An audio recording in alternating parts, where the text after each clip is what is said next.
Good morning, everybody. We're here at Lieutenant City, Philippines, and we are trying their food here. They call it grillado, where you can have the old favorite pork taba, which is only 20 pesos. The Hungarian sausage, 59. Pork laman is 20 pesos, and the hot dog, this is a Filipino hot dog, which is 20 pesos. You want to promote your store?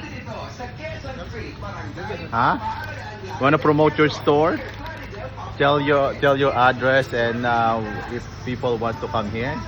We are located at Evangelista Street, Barangay 7. Okay, Evangelista Street, Barangay 7, Lucena City. Do you have telephone number if they want to order online or contact you?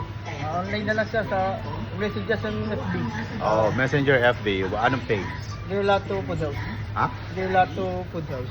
Okay, you can do their FB at Grillado Food House. So where they have, this is fresh, right? And they have, can you open this one? And they have the balat, the mungo or the balato is fresh. So we will try on that. And what time do you open? Huh? From what time?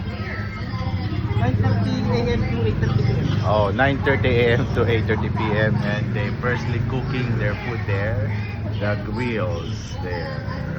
How long you been open? 2008. 2008. Okay naman na negosyo. You own the business, ha? Nanay ko. Nanay mo. Okay. So may ano kayo? Kapatid mo rin yung isa? Pinsan. So tatay mo may lahi? Wala naman. Because you look on the American side. Baka yung lolo mo, ano? Di ko alam. Anyone lang. Okay, anyhow. So guys, you can come here at Grillado Barbecue House at Lucena City. Alright, bye. Thanks. Bye, thank you.